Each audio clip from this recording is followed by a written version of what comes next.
and welcome to 3Talk with me, Noelene. Every parent would love to have a child who smiles, shows affection, and has a firm grasp of their surroundings and at times reality. Unfortunately, this is not always the case for parents whose kids have been diagnosed with autism. This afternoon, we'll be shedding some light on autism, a disorder which is often misunderstood by many people. My first guest is a mother with an autistic child. Please welcome Mandy Joughin. Thanks so much, Mandy, for joining us. Thanks so much for coming in, because I would imagine for you it's not easy to go public and talk about your son who has autism, or is it? You know, when he was first diagnosed, we were advised that there's a stigma attached to autism and that we shouldn't really discuss it openly. And I have to say that was one of the worst pieces of advice that we ever had. It made me feel very isolated from my friends. They didn't understand what's going on. Who gave you that advice? The doctors? The psychiatrist who diagnosed James. Yeah. Yes. When was James diagnosed? He was diagnosed when he was just before he turned 4. Yeah. But we started noticing things were going wrong at about 2.5. And what were you noticing was going wrong? Well, he became withdrawn.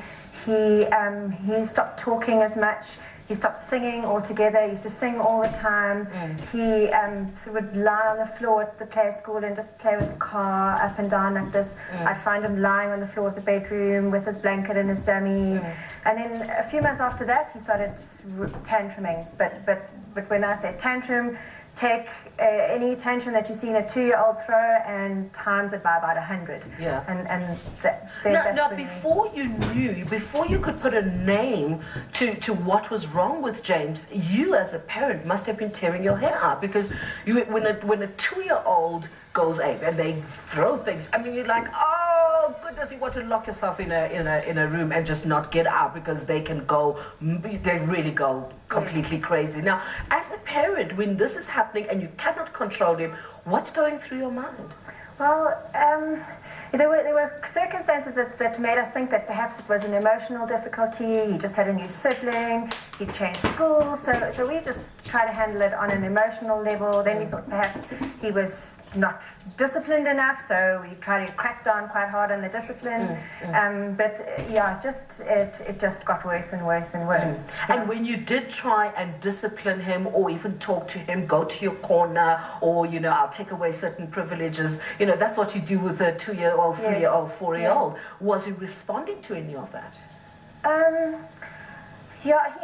just a gradual regression. So initially it did have some kind of effect, but then it just got to the point where he didn't respond to that, and it just escalated the behavior. The more you tried to discipline, the more you tried to be hard on the child, it just made it get worse and worse and worse. When did you think that it was time that you sought professional help? Around the time that he turned 3, when the tantrum started, that's when we started. But it was not an easy road, was it? Because nobody immediately diagnosed autism. No, it took about another year to get the diagnosis. We did go to a few different professionals before it was recognized, but when we got to the right professional, she recognized it immediately. And I think she'd had experience with kids with autism, and she just saw it straight away. And then we had it confirmed by the doctor. And your initial reaction, was it relief, kind of like, at least I know what's wrong now, I can move forward, or was it like, why James? A bit of both. I think initially it was relief that we finally had an answer, and that I wasn't just going crazy, and it wasn't just boys speaking late, or I'm being a paranoid mum. But then, yes, it's your world just shatters. It just falls apart. Everything that you thought you knew is now just, it's like your whole axis just shifts. Yeah. And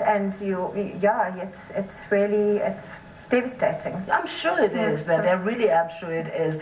And in terms of the advice that you got, except the one advice, obviously, that there's a stigma to it. What other advice did you get? And 4 years, because now he's 8, so 4 years or 5 years after the diagnosis, was the advice and the support that you received from the professionals adequate, do you think? And there's a commonly held belief amongst the medical professionals that it's a lifelong disability, and basically do what you can, but learn to live with it. And then as we started walking down the path, you come into more and more contact with people who give you give you a little bit more hope. That actually it is treatable, and there are many interventions that you can do. It's quite new, the intervention here. There's not a lot available, so it has been a bit of a journey to get to the place where we are now, which is the right place. You spoke about, the tantrums at 3. Yes. He's now 8. What are some of the traits that he has? He doesn't tantrum so much anymore. I mean, every now and again he has a meltdown where he just freaks out. But he's as in what? When what would he'll trigger shout. that? He's very obsessive. He likes things to stay the same. He doesn't like things to change. He has certain compulsions. So it can be something really little that sets him off. Like, for example, he likes to open the door when we go home. So if I open the door, then he can have a big fit about that, and he'll cry, no, he wants to do it, and then he'll say, close the door, and then I'll close the door and say, no, you must open it, and then we just degenerate into a sort of a shouting, crying fit, and eventually he gets so frustrated that he can become aggressive. It's very wrong, to take a fictitious, book and I'm going to refer to Jodie Pico, and we had her in the studio, and she was talking about a form of autism which is Asperger's, and a lot of what you're saying now reminds me of the main character in House Rules. I don't know if you've read the book. Yes, I have read it. Yes, I was quite nervous to read it because I was worried that she'd got it wrong, and it would have really irritated me if she hadn't got it right. But I think she actually did get it right. I think she did portray it very much as it occurs. Every autistic child and person is different. They all manifest. They all have some common difficulties, but they all manifest in such different ways. But the traits that she described in that character are pretty spot on. They could be. How you mentioned the bad advice that you received from a psychiatrist who said there's a stigma, so try not to talk about James being autistic. Do you find that there's still a stigma attached to it? Do you find that going out with James, whether it's a shopping mall or going to do groceries or going to a party, children's, whatever, do you find that there is a stigma still attached and that adults respond in quite a negative way? I think because autistic children look so perfect, there's no physical indication that there's anything going on with the child. The behavior that sometimes comes out of them is very surprising. And yes, you do get, I find it difficult. My husband doesn't find it difficult at all. He says they must live and let live, is his view. But I do struggle to deal with the looks when you go out and you're going around the shopping centre and he's making very loud noises because he's pretending to be a truck, or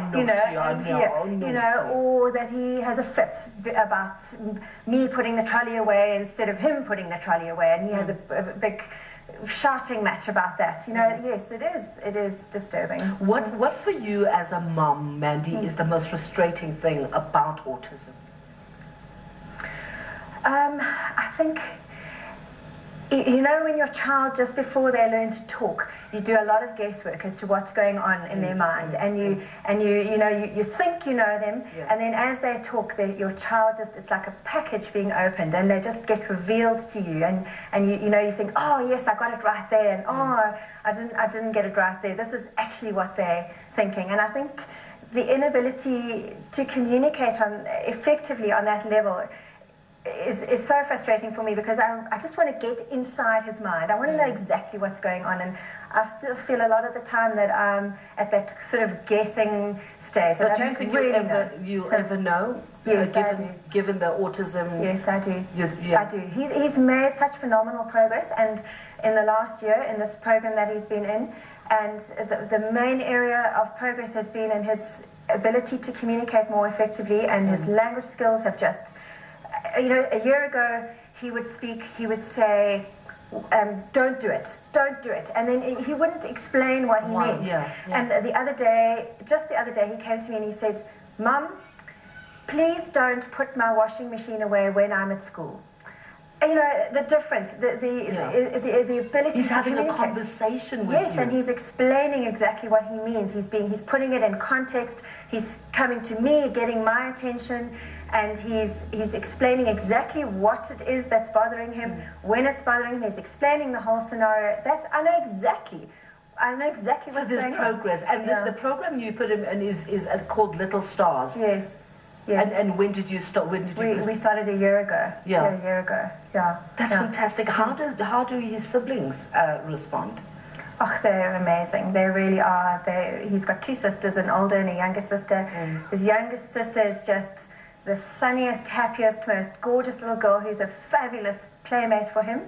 And his older sister is, she's more intense, but she's such a deeply empathetic person. She just has such incredible emotional maturity and understanding, and together they make a wonderful little sandwich around him. I love that.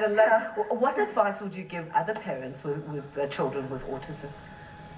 I think try and get the intervention that specifically deals with autism. You know, we did a lot of speech therapy and occupational therapy, and that was great, and it definitely helped, and it definitely stopped him from completely falling apart. But the real progress has been since we've put him into a program which really specifically addresses his deficits, his needs, and teaches him in a way that he can take that on board. Mandy, thank you so much. I think you've given so much hope to so many parents. You've been a lovely guest. Thank you very much for joining us. Are you a parent whose child is autistic and would like to share your experiences? Call us on 086 2233303 or SMS us on 32672 at a cost of R1. Some experts say that autism is on the rise and some say it isn't so. Is there any truth to this? We'll find out from the panel of experts when we return.